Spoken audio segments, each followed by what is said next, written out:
we're going to hear from Noel Leeder.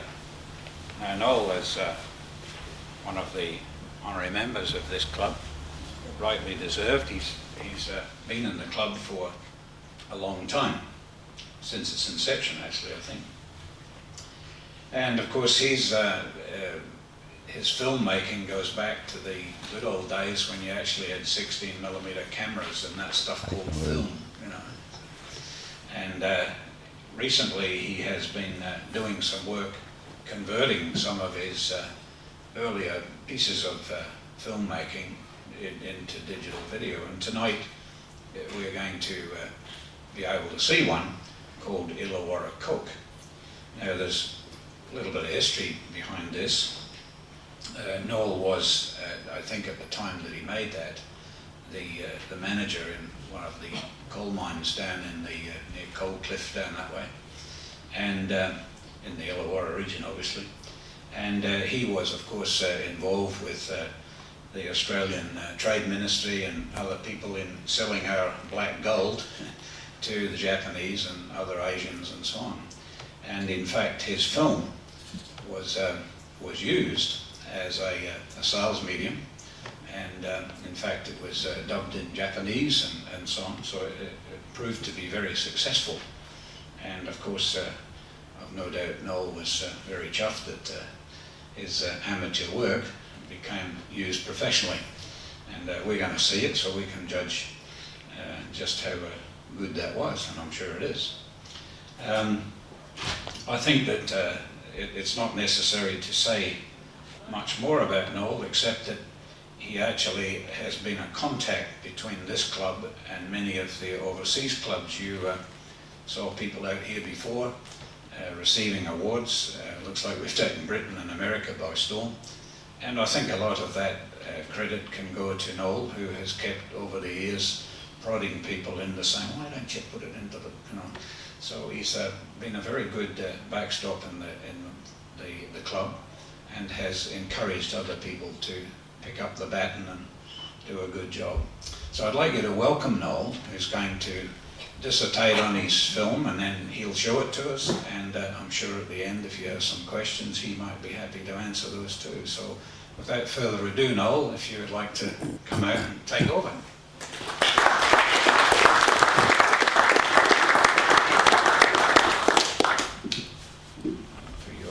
It needs to be a bit bigger. Good. Thanks.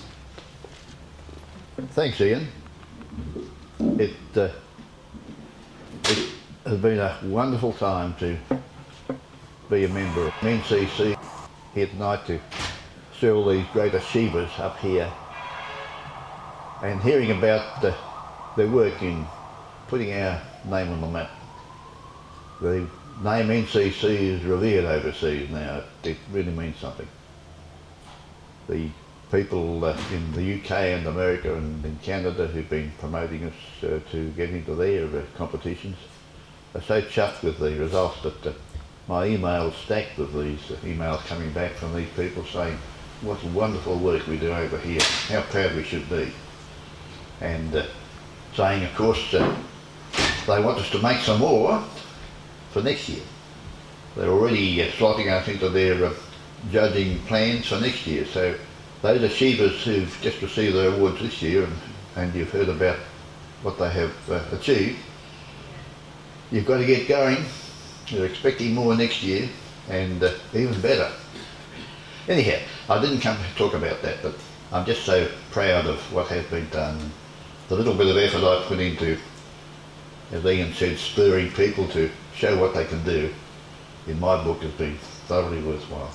And I say thank you for upholding the standard that I knew you were going to show when you sent your videos off overseas. The results have been wonderful, and I'm as proud of them as you are. Thank you. Well, Illawarra Coke. As Ian said, I've had an interesting life, I guess, in the sense that I've had a lot of breaks in my working life, which sort of counted. And probably the achievement in getting Illawarra Coke to be shown around the world and provide great success for Australian export effort in really winning the markets of the world. We now export coal and coke all through Southeast Asia, into Europe, into America, India, Pakistan, China, even China. We're exporting coke to China now, high-grade metallurgical coke to China, because we got coal that they haven't got. We have a special sort of coal that makes the strongest and best and most reactive metallurgical coke in the world. We're lucky we've had this. And I was lucky because I started life as a chemical engineer in the paper industry, but my first love was geology. And it was tail end of the World War II, when Australian industry was desperate for coal. During the war, the somewhat militant unions of the coal industry had taken control of the coal mines and literally had worked to the point where the coal industry was really in dire straits. After the war, we had to have coal quickly to generate electricity and to produce metallurgical coke to be able to develop our industry post-war and build it up into the thriving industrial base we have in Australia today. And I was lucky. I suddenly found myself in my early 20s as Deputy Chief Geologist of the Joint Coal Board. The Joint Coal Board was put together by the state and federal governments, jointly obviously, to take control of the coal industry throughout Australia. And my job as Deputy Chief Geologist was to quickly find easily won coal that the communist controlled unions couldn't delay in production. So I put the thinking cap on very quickly and thought, well, there's no good going underground because the underground mines are controlled by the Miners' Federation, which was run totally controlled by communists in those days. The Red Menace was the big thing after the war, you know. Russia wanted to defeat the democratic style of life, and the unions here were setting out to try and make that happen. But we weren't going to let that happen with the coal industry, so we set out to find coal that we could mine without the coal mining industries taking control of it. And the secret of that was to find shallow coal that could be won by open cast mining. In other words, a bulldozer which suddenly became available in huge size as a result of the machines that were produced for the war effort, by America mostly, were big enough to be able to skip all the overburden off the coal seam, and then the bulldozer were able to break up the coal, and coal would then be loaded by mechanical shovels into trucks, the rail trucks, and away to go. So the obvious thing to do was to look where this was likely to be, and we obviously looked in the obvious places, being the Hunter Valley, the upper Hunter Valley, where the coal was dipping or rising and dips towards the sea. Coal was rising and the valley had shallow cover over it. So we could quickly strip the overburden off and win the coal. The other places we looked obviously were around Lithgow, Ulan especially, out from Lithgow. And the upper part of the highlands, the High Wollongong, where there was coal, Bowman Valley. And in Queensland, of course, the Ipswich coalfield of west of Brisbane. The Bowen Basin, of course, which was the big boom for Queensland later, and that's what's made Queensland go this in the last 30, 40 years. Huge deposits of coal there. But we didn't go for there immediately, it was just too hard to do it quickly. In Victoria there was no black coal, only brown coal around Illawarra, and that was put on the back burner for a while. We supplied coal to Melbourne from New South Wales, and to Adelaide from New South Wales, mostly from Newcastle, and to Perth.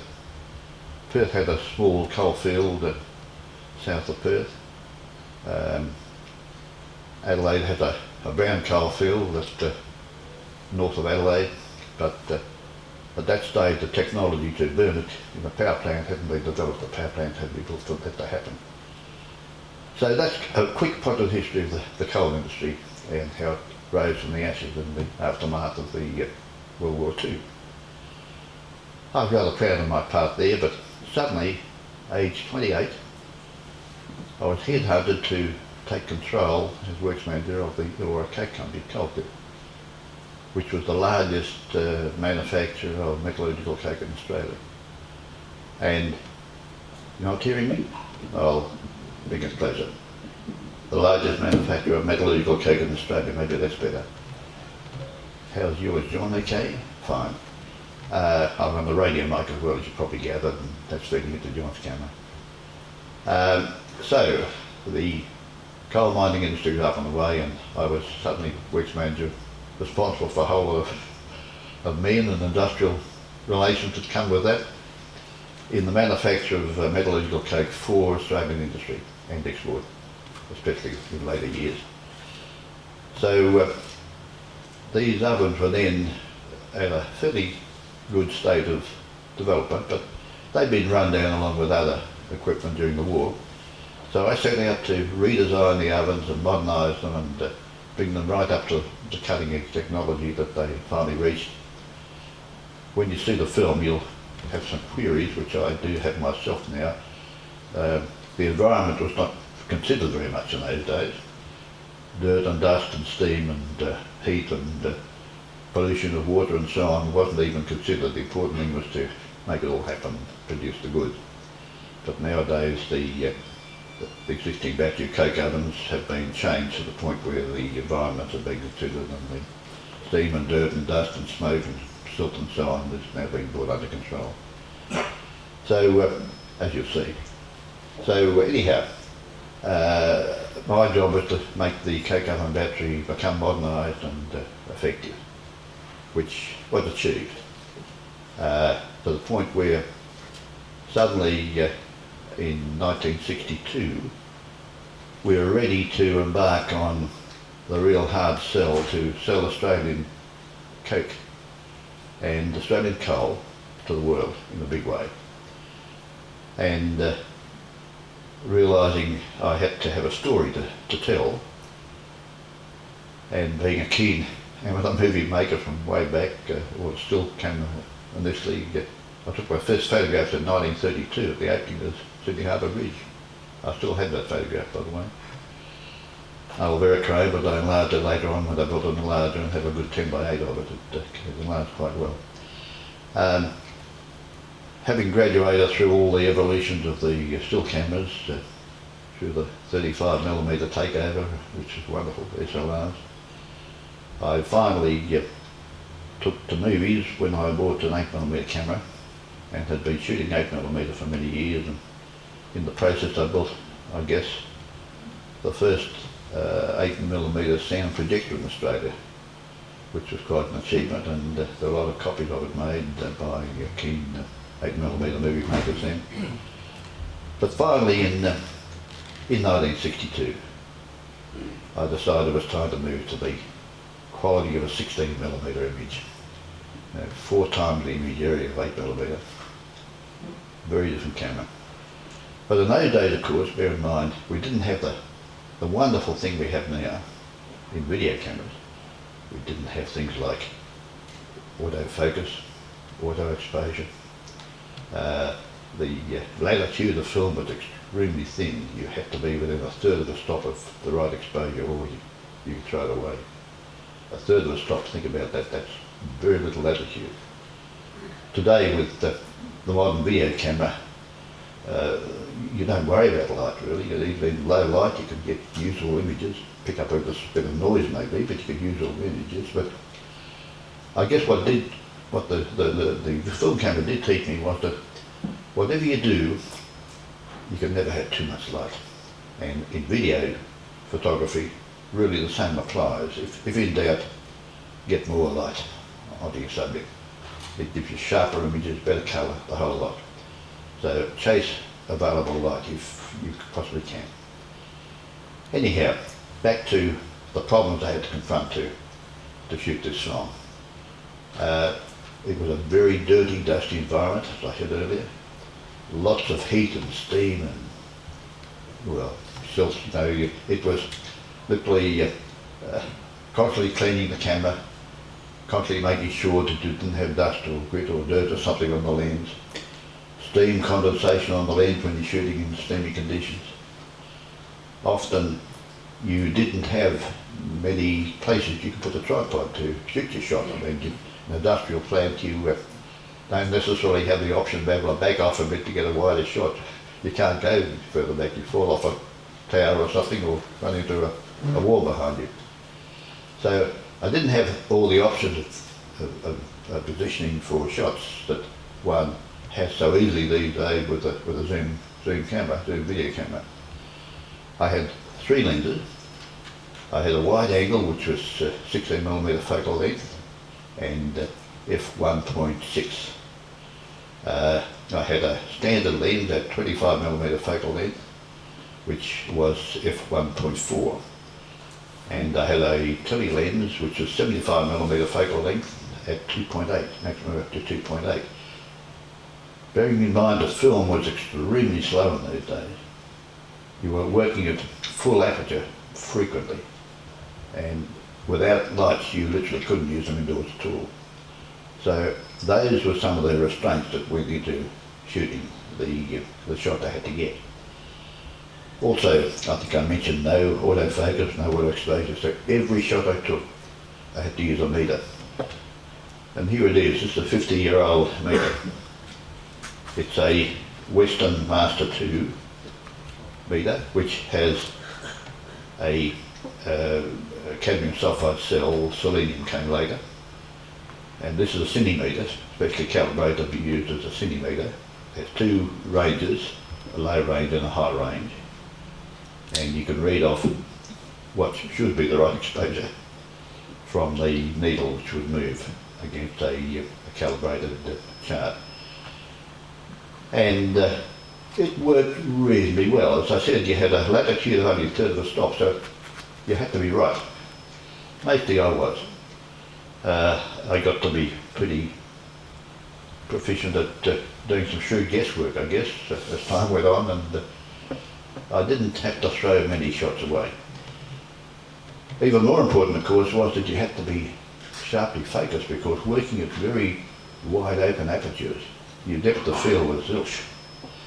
So you had to have extreme accuracy and focus, and that's where you couldn't go out and shoot 16mm film without a long tape, usually about a 20-foot tape. And you literally measure every shot with great care before you shoot. And consider the depth of field if you wanted to get something in behind the thing that you want to focus on. You've got to move back to make sure you get more depth of field, which means you need more light. It's a cat or dog chasing a tail, I guess. Not easy, but it can be done if you work at it. And that's what had to be done. Now, you'll see tonight that pretty much, I guess, the objective has been achieved. The intention was to show that this wonderful coal we had, the company I had the Coke Works, so that also had 2 coal mines. One was Bullite coal, which is excellent coking coal. It also had other coal mines further south at Mount Kimberley, which mined what's called the Wagga Willie seam, the 3rd seam in the series of 7 that exists on the south coast.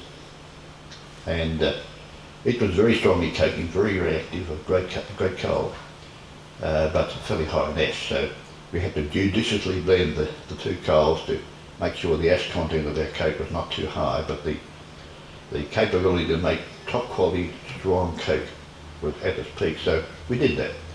We carefully blended the coals, and we added additives to increase the bulk density and things like that. It worked. And we were making the world's finest coke. That's why the rest of the world wanted it, and wanted the colour we made it from.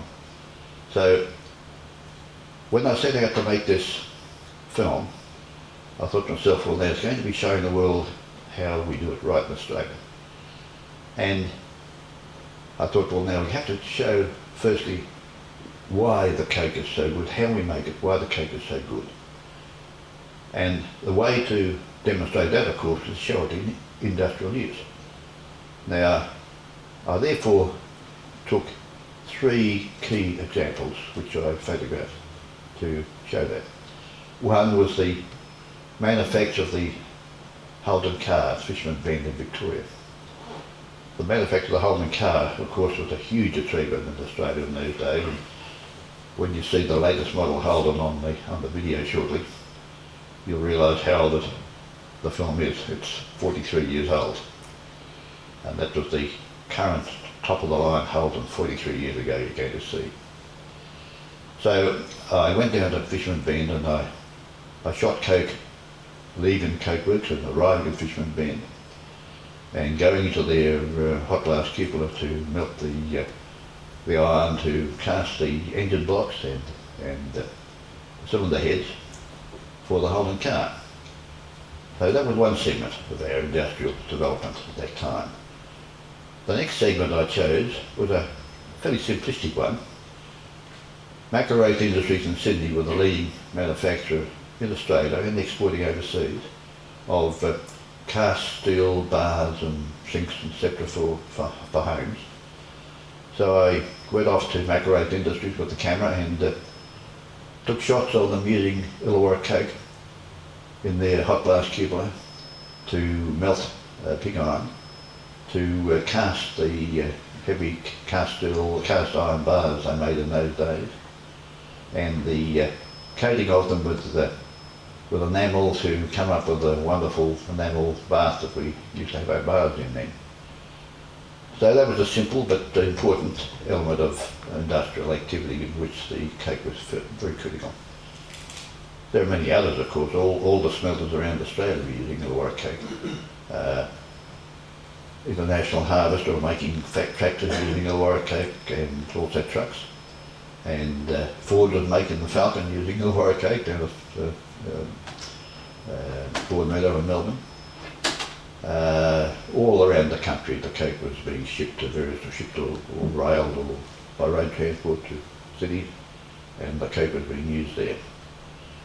The third example I took, all the ore at Broken Hill, all the oil mined at Broken Hill is railed to South Australia to Port Pirie, the very top end of St Vincent's Gulf, where the largest lead blast furnace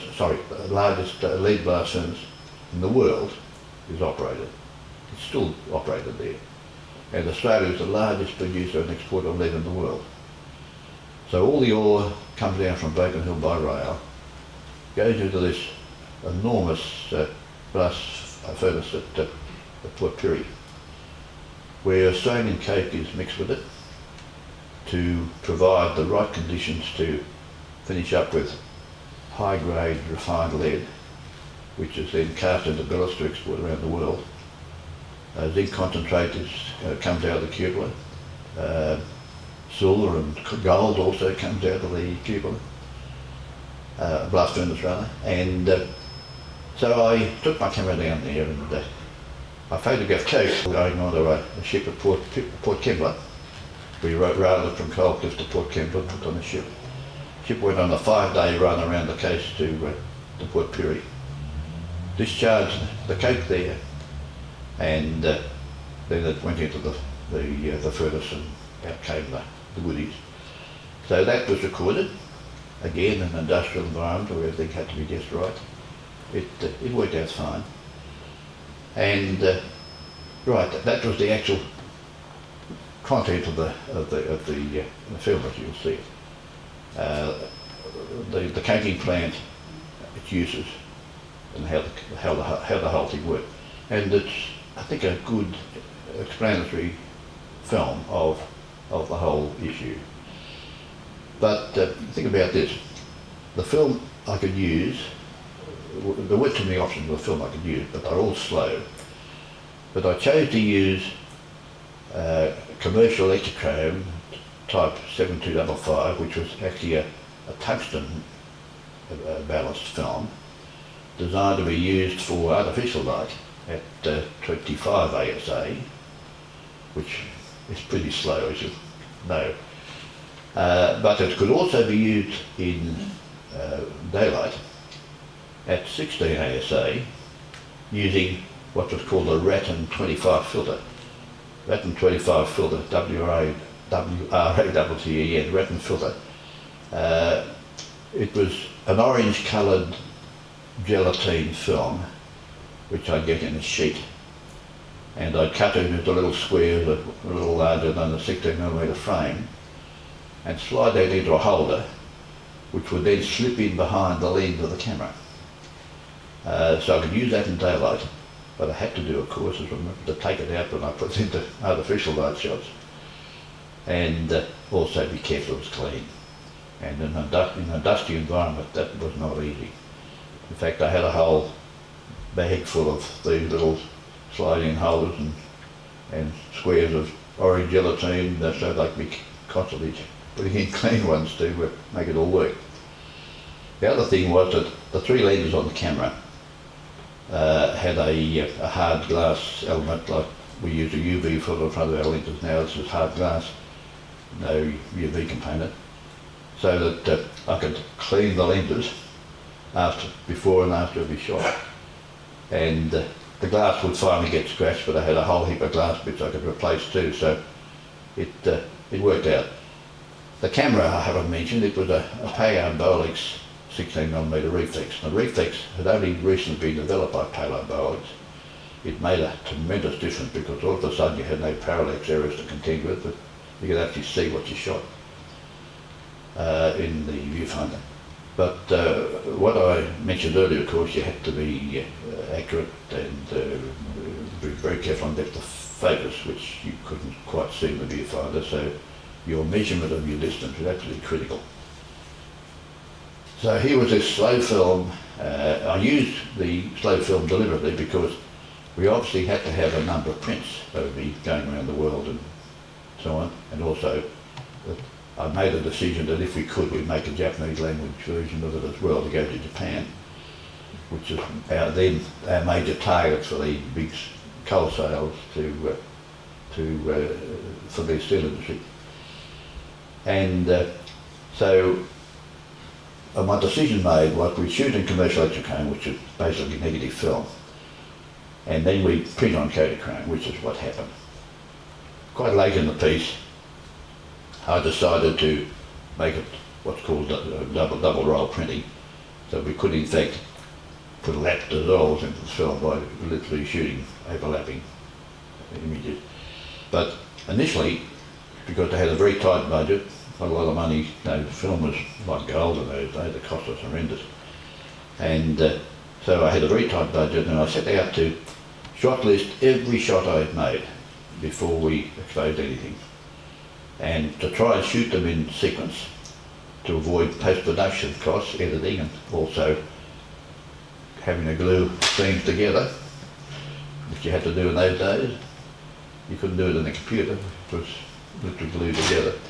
So I set out to minimise that shooting sequence wherever I possibly could, and that of course produced its own problems.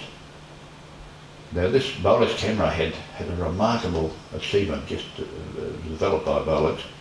It had a mechanical lap dissolve facility where you could actually close the shutter slowly and open it slowly. But to do that you had to literally put a little winder in the side of the camera and wind back the number of frames you wanted to wind back. And then when you would dissolve over that, or first of all, rather, when you close down, you would close down, activate the close down over 25 frames, whatever you chose to do. And then you had to wind back the 25 frames and literally start from that point and open up again with the next shot. So you do the lap dissolve by a rather crude but effective bit of mechanical gears tacked onto the side of the camera. It worked. Now for titles, you couldn't put in a computer to put in nice titles, so in those days literally the only way to do titles was to superimpose over a scene. So I'd shoot a scene and then I'd wind it right back in the camera, carefully knowing the number of frames I've shot. I'd then have a bit of black velvet, and I'd put some white plastic letters on the black velvet and light that up well, artificially light that well, expose that bit of film again using the fade in and fade out device on the camera as appropriate to lap dissolve the titles. Pretty hairy stuff that had to be right or it was very wrong. As you will see, it worked reasonably well. The crude title for today's standard, it worked. But for the amateur, you had no options. It had to be done that way. That was the only way. And you know, it left things to be desired, but you knew that when you're doing it. But it worked. The exposure accuracy, the focus accuracy were the critical factors. And as you'll see, there are all sorts of problems to be overcome in terms of the environment in which I was working. It was successful. Anyhow, at the very end it was available, it was shot over about 4 or 5 months. At the very end it was a success. And I sent it off to Supreme Sound Industries in Sydney to make prints. One thing I'm omitted to mention, I wouldn't see any of this stuff at all, so I wouldn't know what I had until the 100-foot rolls of film had gone off for processing, which was time consuming and slow. So literally I didn't see anything I'd shot after it was all done. And then I got the film back and got into the editing phase, where basically if it had been shot in sequence, I was simply taking one roll onto another one. But when I had to insert a scene, I obviously had to cut it and glue it. But that was done. And I went off to Supreme Sound in Sydney and said, here's the film, now I've got to put the sound, match the sound up with the image. Now think about sound. No sound in camera those days, it was silent. So all the sound I used, and you'll be amazed when you see it tonight, was recorded using the first portable tape recorder made. Those were the days of the wire recorder. Recordings were done on wire in great clumsy machines powered by 240 volt. This was the first one that was run by a bank of about 8 A-cell batteries in a case about that long, that wide, about that deep. Portable, like a suitcase. You opened up the top and here was the deck. And it had 2 3-inch spools. 3 inches of tape, tape on 3-inch spools. Not much tape, not much time. I forget how long it lasted, it wasn't very long. And the problem was that, unlike today's tape recorders where the capstan was driven at a constant speed, these spools were driven. So when you started off with no tape on the take-up reel, the tape was going at a great rate of knots. But by the time it was full, the tape was almost stopped, travelling very slowly. So think about the variation in sound that would produce. Astonishing. So anyhow, every scene I shot for the whole of this film, I had that little recorder with me and ran it while I was shooting. Then immediately afterwards, I'd maybe shoot 3 or 4 scenes. Immediately afterwards, I'd have to transpose that tape from that little portable tape recorder itself into I then had a Philips 7-inch reel, powered recorder, properly driven from the capstan. So the sound was then transposed onto the properly run tape. Again, I had to use that little recorder to transfer it. And bear in mind, the original sound was captured using a miserable little dynamic mic that came with the tape recorder. You know, it wasn't hi-fi, I can tell you. But it worked. It worked from industrial sound perspective, but when you came to lip sync, it was tough. There's only one lip sync scene in the whole film, early in the piece, where I was speaking. And as you will see, I couldn't get that quite right. That's slightly out of sync, at least couldn't do anything about it. But it you know, if you don't look at it too hard, it's okay. It did work. And as I say, I spent weeks and weeks and weeks laying this down against the image up at Supreme Sound Studios in Sydney. And then it went into the printing room and printed the whole thing out. When I got my first check print, there was a little bit of lack of sync. They did what they call a single light print to start with, which is just one rough exposure on cheap film. Some was on black and white to save cost. Colour only where we had to. So that in the end I was able to see what was wrong and do some minor adjustments of the sound sync and so on. And so finally we printed it on Ektachrome.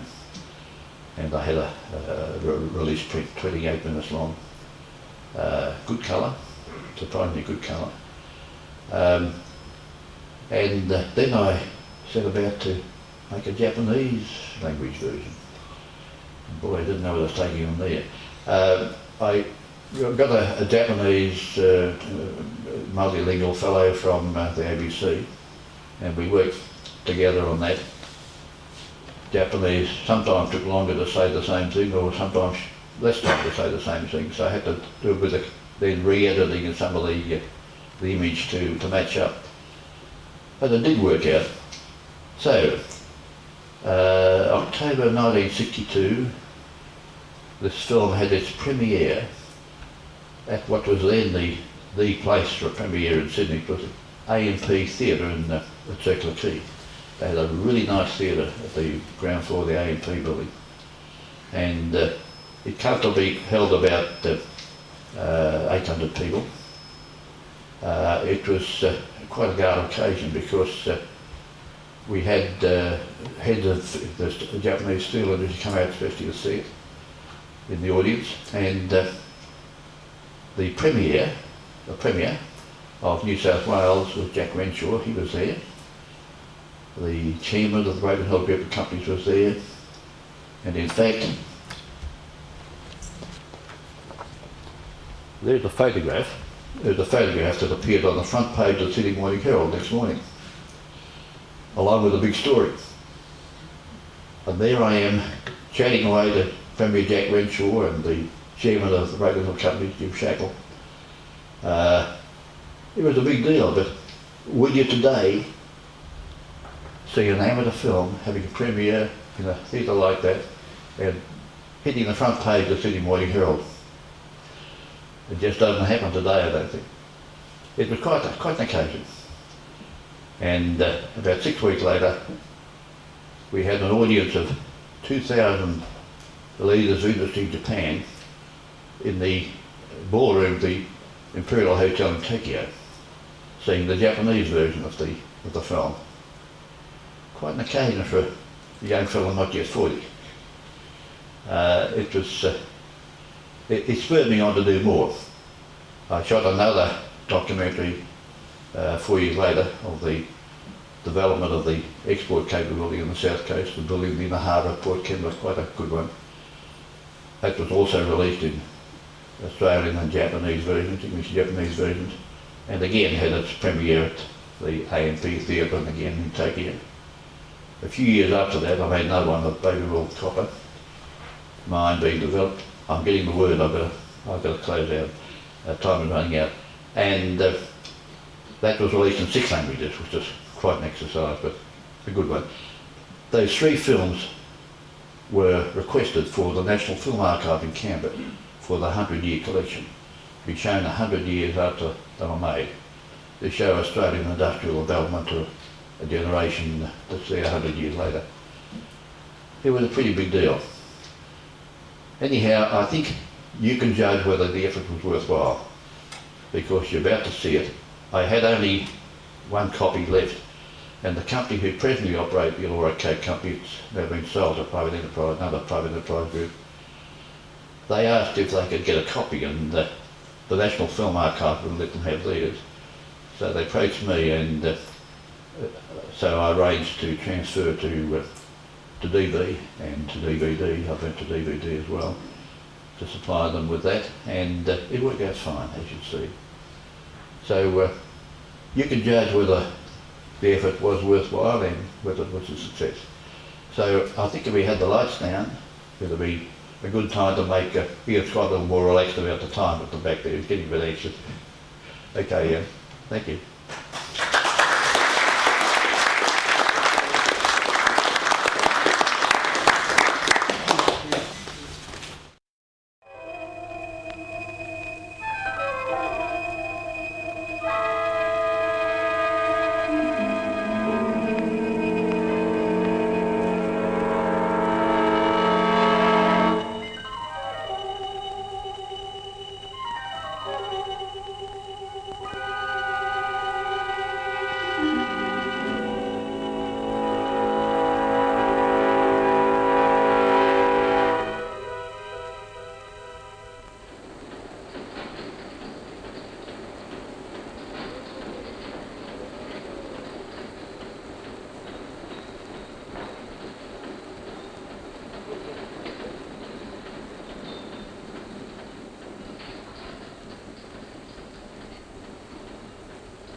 My name is Noel Leeder. I am Works Manager of the Illawarra Coke Company at Coalcliff. I am also a keen amateur movie maker and have made this film to show the important part played by Illawarra Coke in the development of Australian secondary industry and also in export markets in Southeast Asia.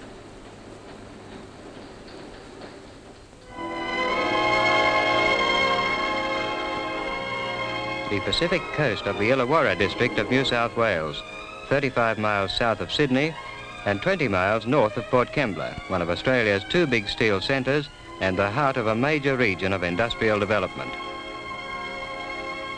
This is Coalcliff. Rugged sandstone cliffs frame the site where the Australian coal mining industry was born. At this point in 1797, a party of seamen found coal lying near high water mark. The men were walking north to Sydney following the wreck of their ship in Bass Strait, the turbulent waterway between Victoria and Tasmania.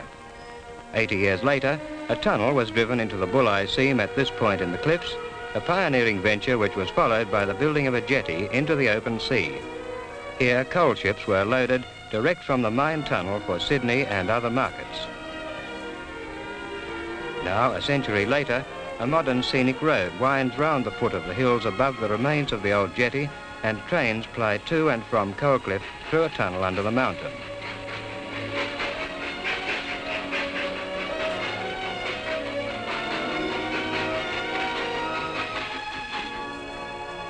The early development at the foot of the cliff has grown into the nationally important enterprise of Kembla Coal and Coke Proprietary Limited, proprietors of the Coalcliff Colliery and the Illawarra Coke Works.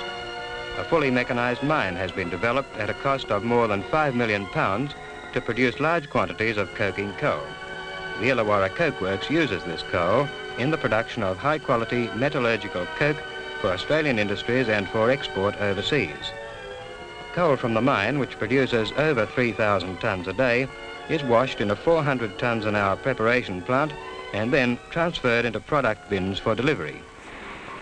Coal going to the Coke Works is moved by conveyor at 250 tonnes an hour into the Coke Works raw coal bins. A 50,000 tonne coal stockpile is kept to ensure uninterrupted supplies of coal for coking and export overseas. This high-capacity tractor shovel has a 6-tonne bite.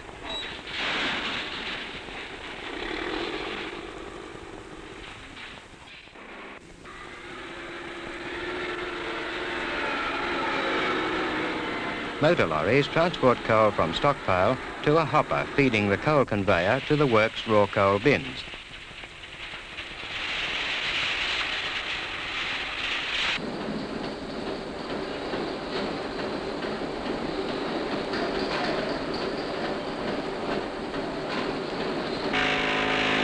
These vibro feeders transfer the coal to a flight conveyor.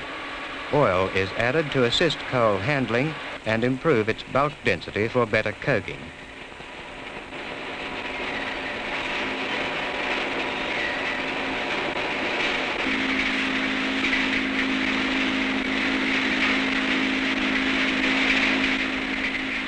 A bucket elevator feeds the coal to grinders of 140 tonnes an hour capacity. Careful preparation is vital at this stage to provide the proper size and distribution of the petrographic constituents of coal used for coking. Movement of coal from the colliery bins to the oven charging bins is automatically controlled.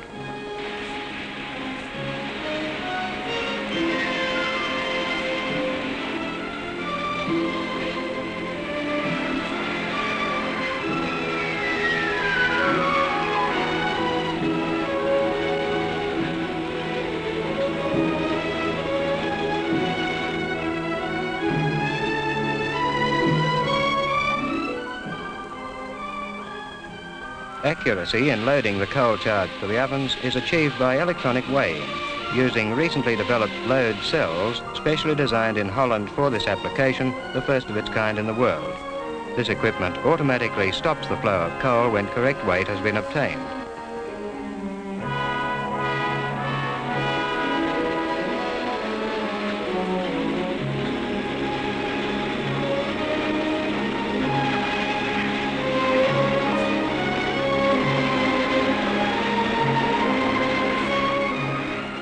Two charge cars, each carrying 15 tonnes, transport coal to the oven to be charged.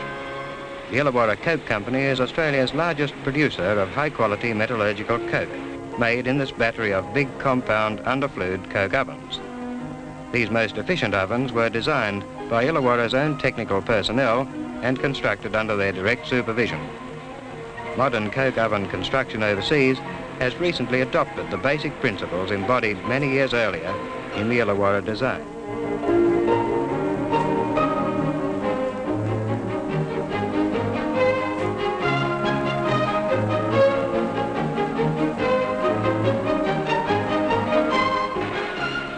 Red heat retained in the oven from the previous charge ignites the coal, which is levelled mechanically.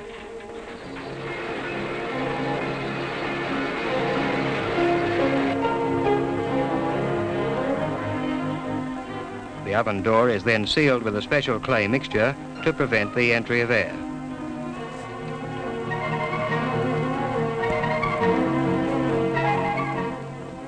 All stages of the coking cycle are carefully supervised, beginning with a visual check of the oven immediately after charging.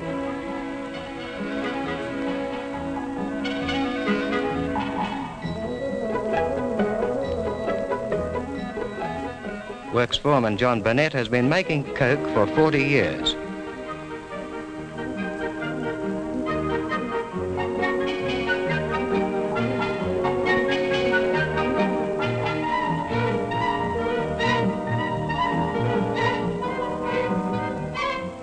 The coking cycle goes on 24 hours a day until completed, and a further temperature check determines when the oven is ready for discharge.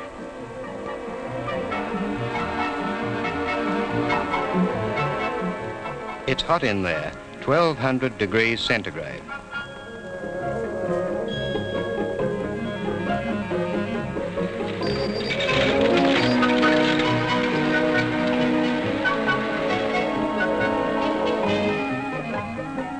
After coking is completed, doors at the front and back of the oven are lifted mechanically to allow the discharge of the coke.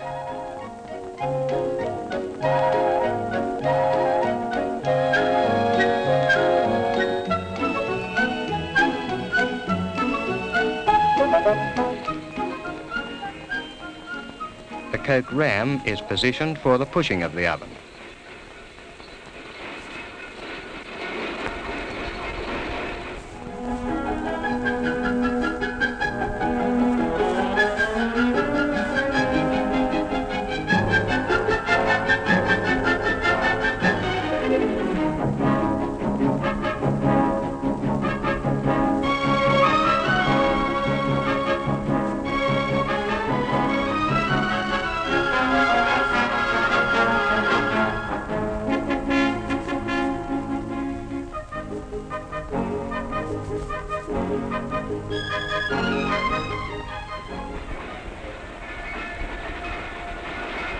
The ram pushes the red-hot coke through the oven to the coke car.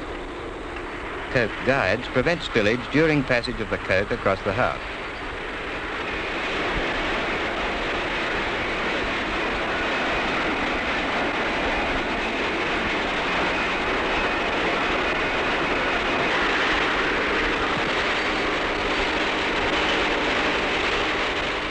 "22 tons of coke is discharged from each oven. Nothing is left to chance, and careful control at all stages of manufacture ensures a consistently high-quality product.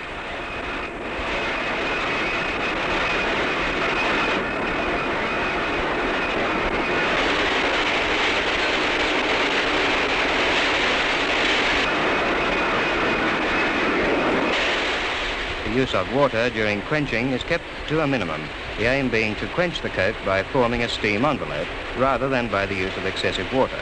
This keeps final moisture content to a minimum.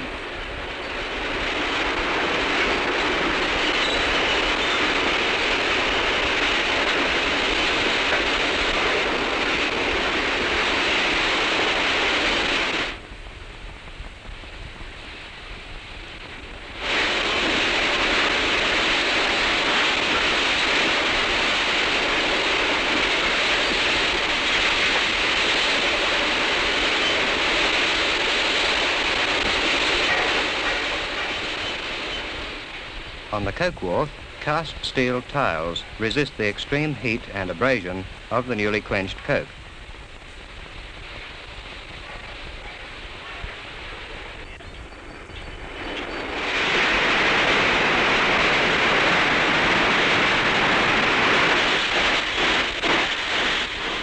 Then small pockets of unquenched coke are extinguished by hand.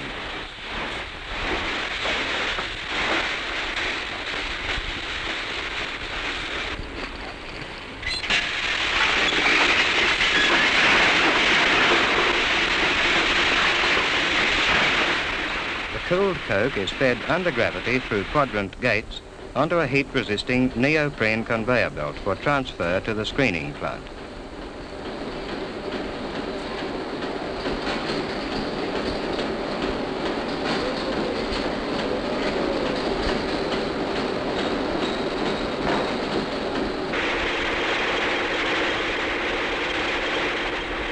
Illawarra Coke is screened on the largest vibrating screen in the world, a resonance screen with a single horizontal screening surface 55 feet long and 6 feet wide. Before a decision was made to install this revolutionary screen, technical officers of the company carried out an intensive investigation in Australia and overseas. Thorough tests were conducted on a small prototype to establish the suitability of the resonance screening principle. These slow-motion film studies were made as part of this investigation. The resonance principle involves the use of special synthetic resonance rubbers which give the screen a high degree of efficiency. Its conventional eccentric action is greatly amplified by the use of resonance rubbers. These compress on contact, store energy, and then on the reverse stroke release this energy to thrust the screen basket back against rubbers at the other end of the stroke. The action is then repeated with the result that this screen is capable of operating horizontally while still beating gravity 6 times. A conventional screen must operate in an inclined position and can only exceed gravity by a maximum of 2.5 times.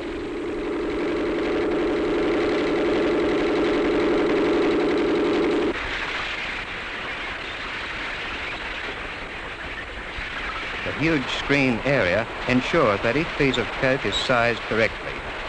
Great interest has been shown by engineers from all over the world in the 55-foot-long screening surface. The screen was specially designed in Germany for this application and manufactured in Australia. In practice, it has been found to give high screening efficiency at a rate of 140 tons an hour.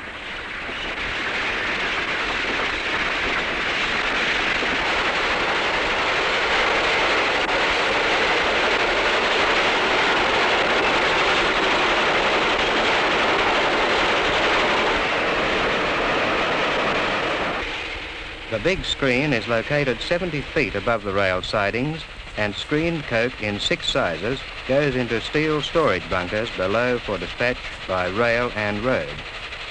This accurate coke separation ensures that consistency and quality are always maintained.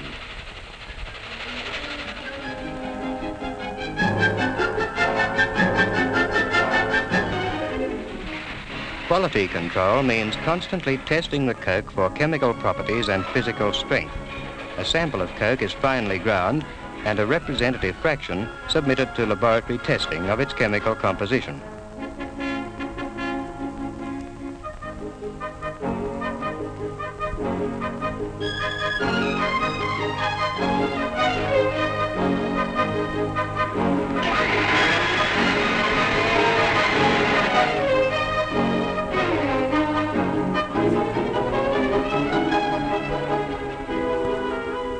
Another sample of the coal used to make it is submitted to a determination of swelling index as a measure of its coking quality.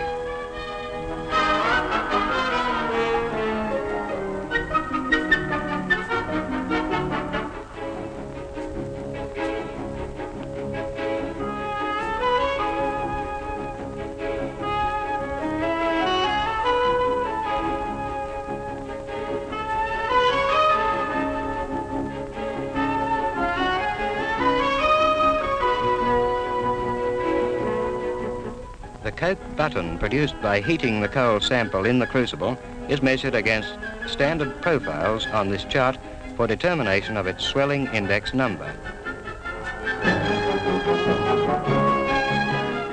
Physical tests include the determination of shatter index. A representative sample of coke is dropped onto cast steel plates and the amount of coke shattered measured through a screen.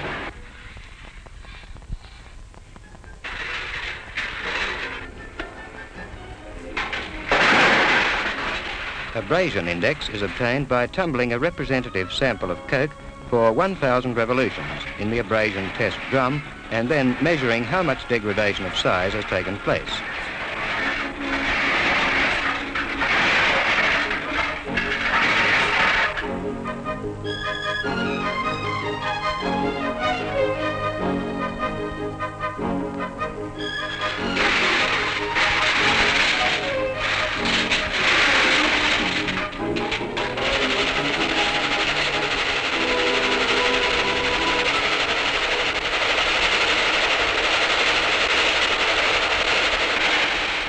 Road lorries are loaded from the bunker below the screening plant, using specially designed chutes to minimize breakage.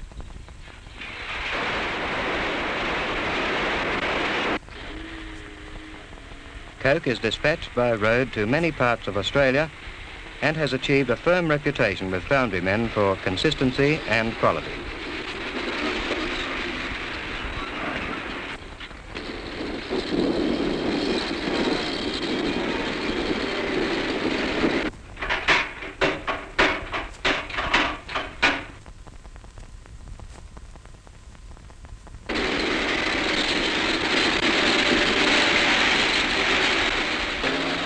Victorian consignment of coke leaves the Illawarra works bound for General Motors Holdens Limited.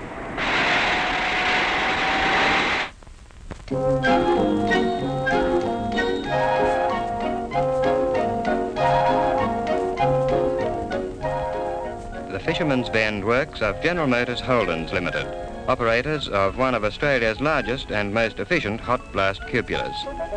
This plant demands coke of strictly uniform quality to produce the high temperature pouring metal required for automotive casting. The coke is batch weighed for charging to the cupola.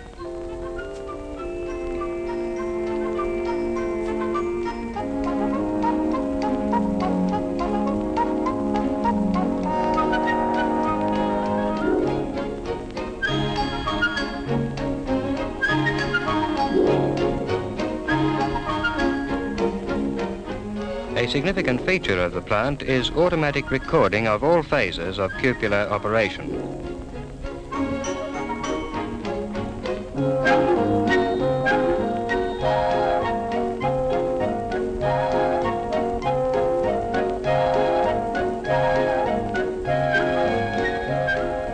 Hot metal is poured from the holding furnace into the casting ladle, then transferred into moulds to form cylinder blocks and cylinder heads for one of Australia's greatest success stories, the Holden car.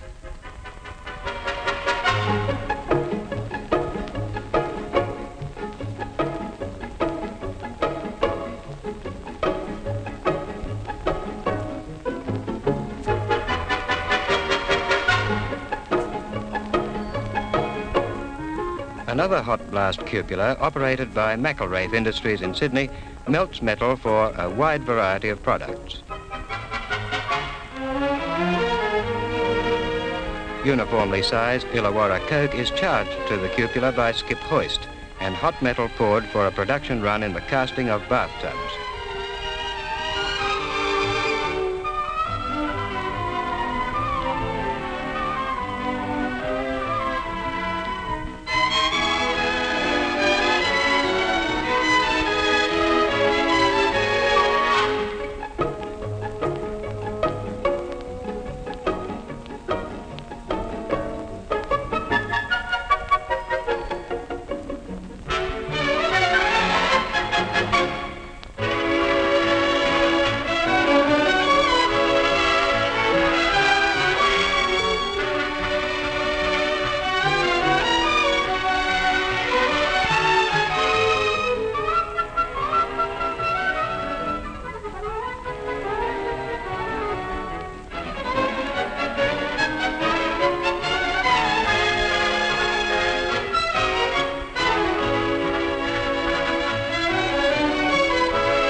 After preheating in the enamelling furnace, the baths are sprayed with several coats of enamelling powder and replaced in the furnace to allow the enamel to fuse to its characteristic high gloss finish.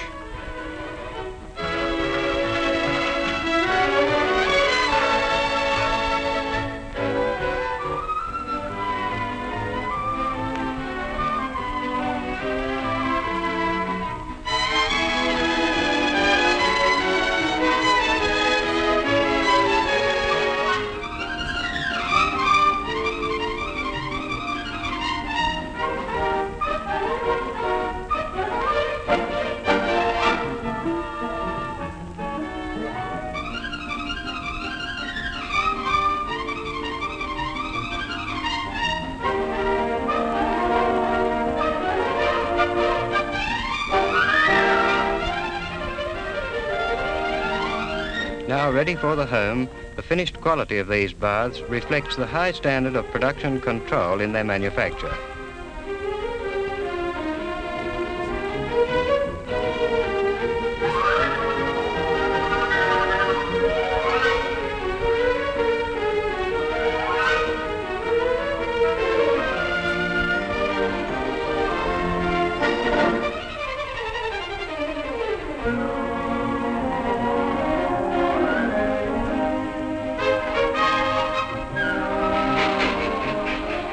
Coke for the Broken Hill Associated Smelters plant at Port Pirie in South Australia is railed to the shipping point at Port Kembla, 20 miles from the Illawarra Coke Works.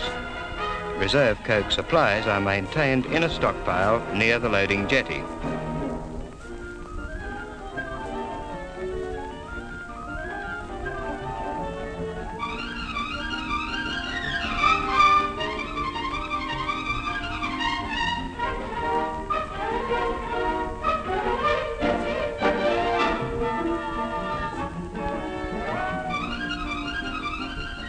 Ships carrying up to 6,000 tonnes of coke operate on a regular shuttle service on the 5-day run to Port Pirie, where the coke is used to smelt and refine lead and zinc from concentrates produced at Broken Hill. The Port Pirie Works is the world's largest producer and exporter of lead, and only the highest quality coke can meet the rigid furnace conditions required in this operation.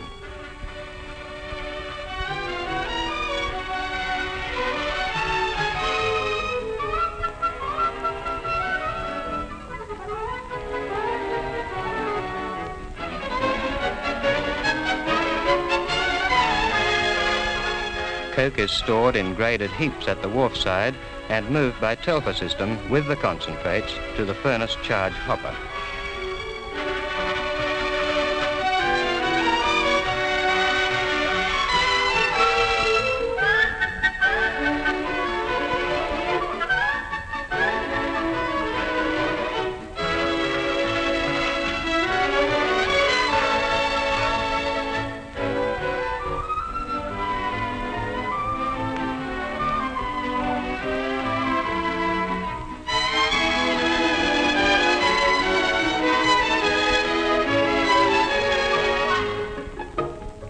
Molten lead tapped from the furnace enters the refinery building where zinc is removed by vacuum distillation.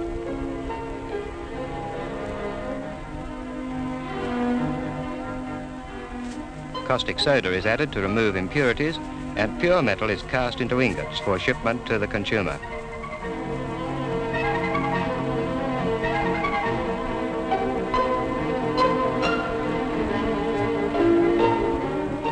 An important byproduct is electrolytic silver, which is raked from a solution also containing gold.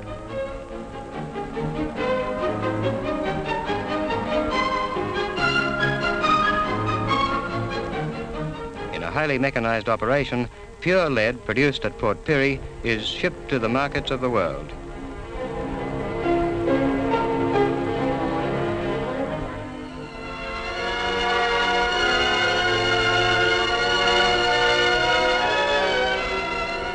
Hard coking coal mined at the Coal Cliff Colliery has an established market in Southeast Asia. The quality and consistency of Illawarra Coke are also being recognised and appreciated by progressive foundry operators in this area. A short haul to Port Kembla and Illawarra Coke is on its way to foundries in other countries. A product of Australia, helping to build trade and goodwill with Australia's neighbours.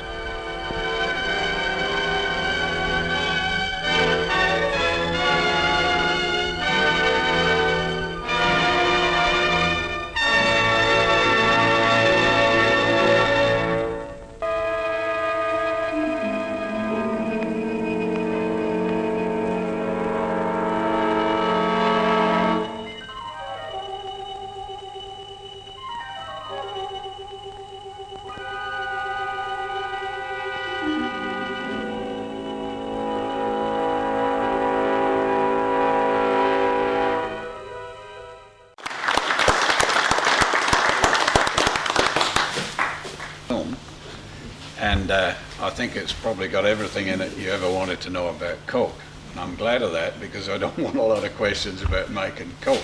You can talk, you can ask those over dinner.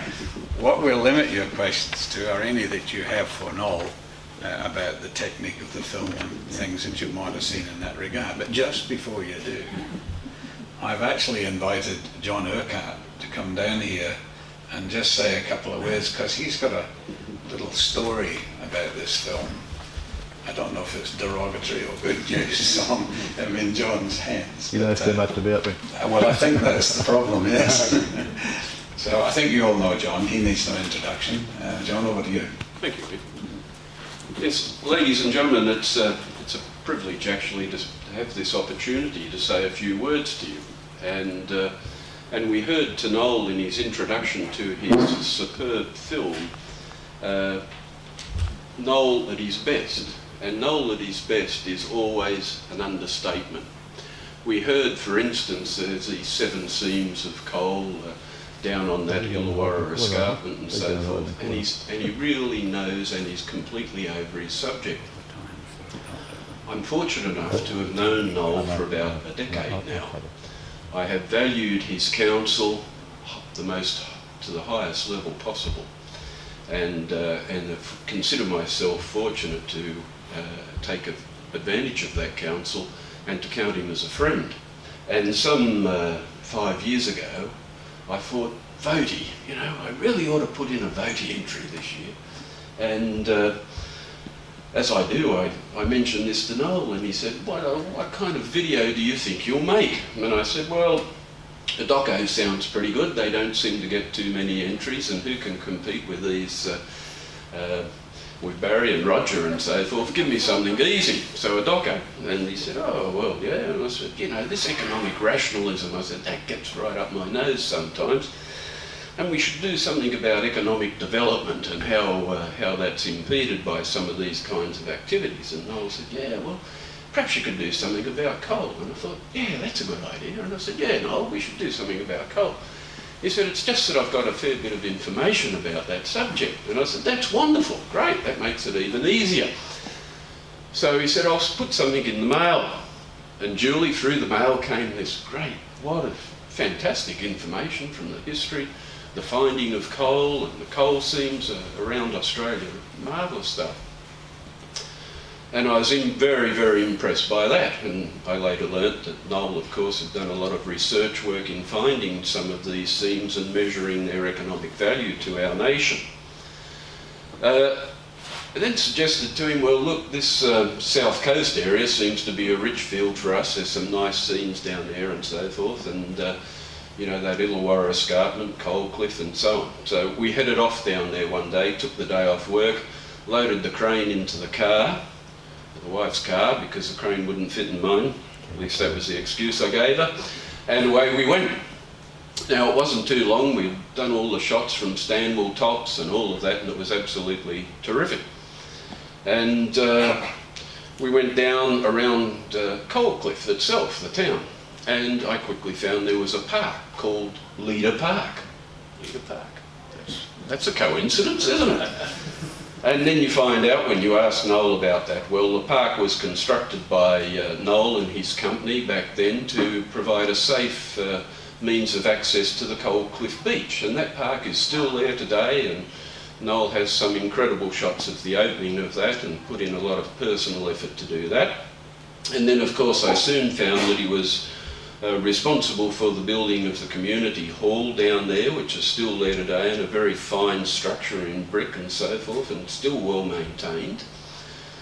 Wow, so I'm starting to get different shots of the... Then we're, of course, around by the escarpment where you have that cliff of coal that the name of Coal Cliff came from. So we're doing shots there, and of course that's a fairly hazardous area because the rocks simply fall away from time to time.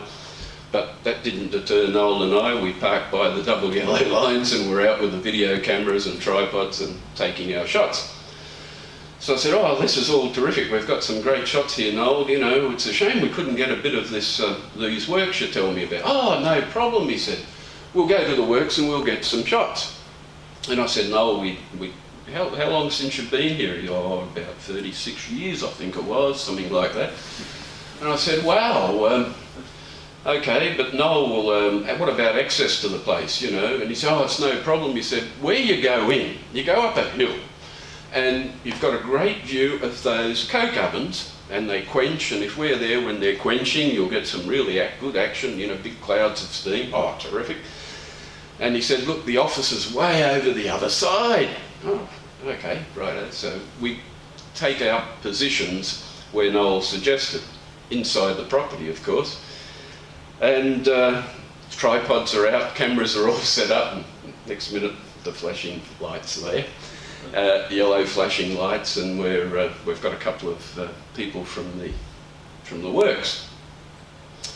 And I thought, oh, this is a bit tricky because I know how people are about security these days and trade secrets and all the rest of it. So Noel said, oh, it'll be right, you know. Just said, oh, just taking some shots, you know, making an amateur video. Oh yeah, right. You better go and see the manager. The manager is wanting to see you. And Noel said, oh no, we're right, you know. I said, no problem, you've got to go. So we jumped back in the car, load the car up, and of course we're supervised doing this. We drive 3/4 of the way to the office, and of course Noel knows that extremely well, and we're stopped by a group of guys, and these guys mean business. And it's a pretty nasty kind of scene. I thought, well, at best we'll end up in jail, at worst we'll end up in the coke oven. But no issue, you see. So we've got the windows down and we're really innocent, we're nice people, we're from the video club, you know, the kind of people you always like to drop in uninvited. And the guys are pretty aggro, and as I said, the windows were down and we're trying to explain our position. And Noel said, well, my name's Noel Leeder and I used to be the manager here, after some interrogation. And the guy said, what name? Noel Leeder, he said. Noel Leeder? Noel Leeder? You're Noel Leeder? I thought, wow, something's happened here. I'm not quite sure what kind of trouble we're in now. No problem at all. Noel Leeder. Well, the manager wants to see you, but I can't tell you how grateful we are for all the work you did down here. He said, we're still viewing your technical work, and we're still using some of the things you did with regard to industrial relations. This is nearly 40 years later. Oh, okay. So I'm slightly relieved, but I'm still very nervous. So we get ushered off in the car still to drive to the manager's, which is those very works you saw there, Illawarra, it's the same stuff.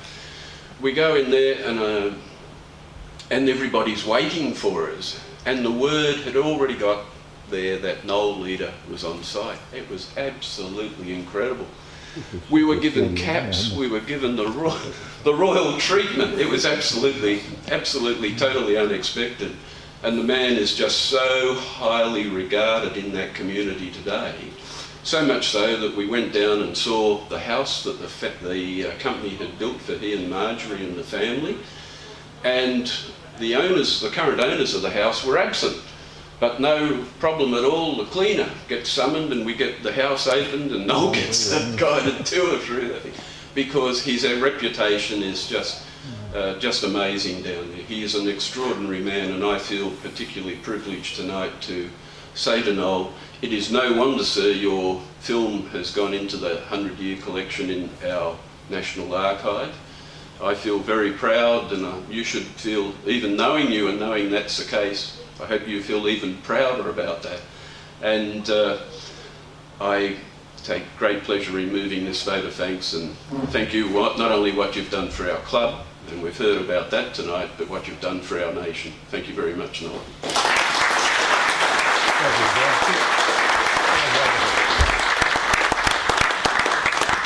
As John just said, you occasionally strike the unexpected. Now that was the unexpected. And the clock ticks. So there's one question and there's a prize. Oh, we've got to be quick now. Okay, so if anybody has any questions for Noel about making the film. Well, the obvious, the music and the music and the sound, how was that organised and who did it? That's a good question. I missed when I was introducing it. The voiceover was Neville Fortescue, who's an old friend of mine, and was an ABC newsreader and announcer for many years previously. He had what was called an international English voice. I tried mine, it wouldn't work. So I persuaded Neville to do the commentary, read the commentary for me, and we worked together on getting the right words so that we didn't have too many words but enough. The music, of course, was, you've heard that on so many old films. That music is classic canned music used by films for years. I know Ian pushed for time. One little quick story. I think it's a beautiful one. I know. Barry Smith, who you know well, is an old charter member, foundation member of the club. He tells me a story which has stuck with me, and it's one will stick with you when you hear it. In those days, film being so difficult and had a little latitude, exposure was critical. And Barry was a documentary filmmaker for Movie Own News and City Sound and so on in the old days. And he knew some of the old timers, and he learnt all about exposure from this fellow's comment, this fellow who was the old timer. Barry asked him, look, exposure is difficult, but for instance, when you're exposing on snow or on the beach, how do you judge that? That is the most difficult one of all. Fortunately, camcorders today know how to do it, but it's not easy. And his story was, he said, whenever I was in the snow, he said, I had my favourite assistant with me. He had brilliant eyes you could really read. And he said, what I did, I'd get him to look at the scene I wanted to shoot. And I'd look into his eyes, and I'd see how his pupil would constrict to cover that. And he said, that's how I got my iris ready. It's a good story. And when you think about it, it's true, really true. Well, I omitted to mention I couldn't afford a decent tripod. Millers were beyond my reach. And those early shots, of course, had some lousy pans, but I had old friction head, and of course the dirt got on the friction head. That was it. Anyhow, I'm so pleased that you saw it. I hope you liked it. Thank you.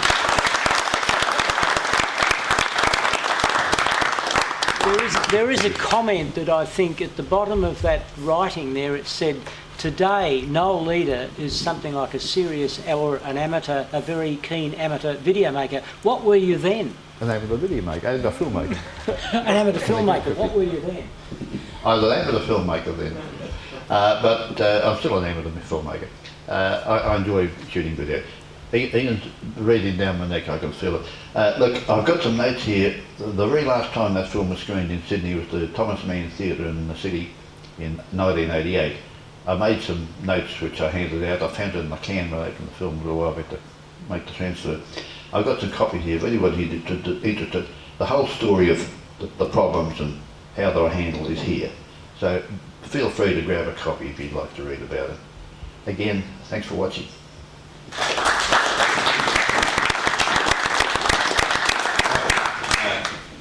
Right on time for a cup of tea.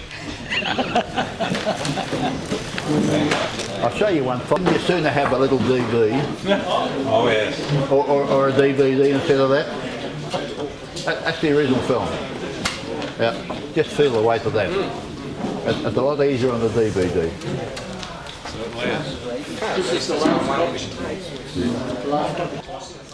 We've just seen an amazing film, a little bit of Australian history.